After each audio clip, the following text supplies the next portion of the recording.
Let me begin with a story that perfectly illustrates the fundamental truth about human nature and economic systems.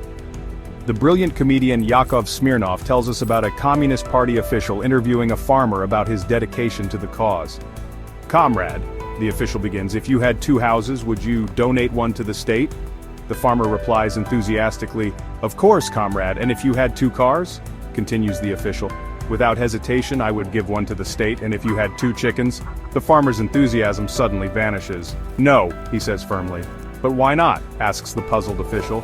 "You would give a house and a car." "Because," the farmer responds, "I actually have 2 chickens." Now let me explain why this simple joke contains profound truths about economics, human nature, and moral development. You see, it's not just amusing, it's empirically instructive. First, we must understand that economic systems don't create human nature, they either work with it or against it. The farmer's response reveals something fundamental. People behave differently when dealing with actual resources rather than theoretical ones. This isn't a flaw in human character, it's a feature of human nature that has evolved over millions of years. Consider what happens in a free market system. Capitalism doesn't eliminate greed, that would be like trying to eliminate gravity. What it does, and this is crucial, is channel self-interest into productive activities that benefit society. When I pursue my own interests in a free market, I can only succeed by providing something others voluntarily choose to purchase. This creates what we might call a productive tension between self-interest and social benefit. But here's where it gets really interesting. Within this system of voluntary exchange, something remarkable emerges: genuine charity. And this isn't just any kind of giving, it's what the Apostle Paul correctly identified as one of the highest expressions of human love. When a successful entrepreneur chooses to give away their wealth, they're not just transferring resources, they're participating in what psychologists would call a profound archetype of human behavior. The successful individual who voluntarily shares abundance with their community. Let me give you some empirical evidence. Look at the great charitable foundations throughout history: Carnegie, Rockefeller, Gates. These emerge not from government mandate, but from voluntary choice, and this matters enormously. When Bill Gates gives to charity, he's making a choice about how to use his resources. This voluntary aspect isn't just morally significant, it's economically efficient. Now contrast this with communist systems.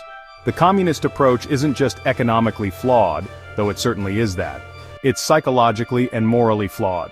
When you eliminate private property and forced redistribution, you destroy the very conditions necessary for genuine charity.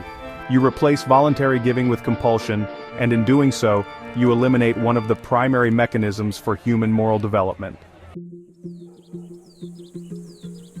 Let me explain why this matters. When we engage in voluntary charitable giving, we're not just transferring wealth, we're exercising our moral faculties. It's like a muscle that grows stronger with use.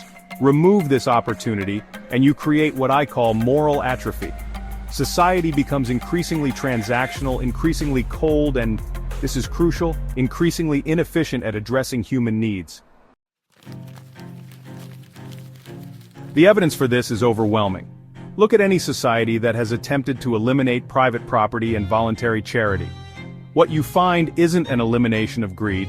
Instead, you find greed redirected into political power and privilege. The person who might have become a philanthropist instead becomes a party official, hoarding special privileges.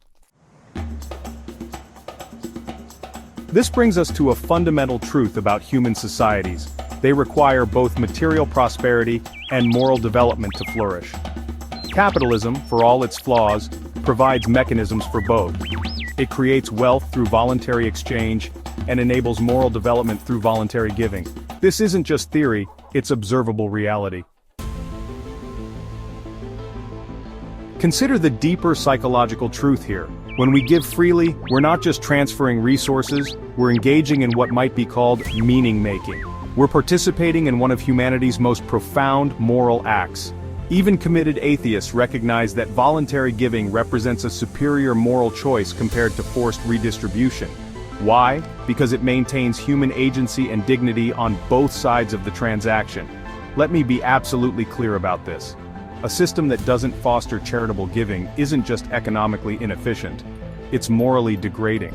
It doesn't just impoverish people materially, it robs them of one of the highest expressions of human virtue.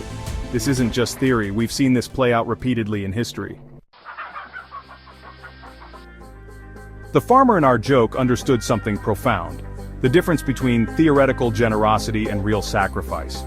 His response wasn't just about self-interest, it was about the fundamental reality of property rights and voluntary choice. When you own something, really own it, you have the moral choice to give it away. That choice, that voluntary decision, is what makes charity meaningful. And that's the key point. Meaningful charity requires both the ability to accumulate resources and the freedom to give them away.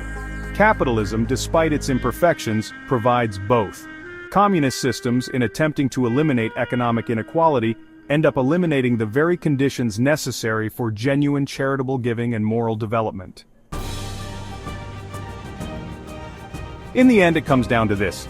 If you want a society where both material prosperity and moral development can flourish, you need a system that respects individual choice, protects property rights, and allows people to benefit from their own productive activities, and then choose to share those benefits with others. That system is capitalism. That's not just good economics. That's not just good psychology. That's not just good theology. That's reality. And that's why the farmer kept his chickens.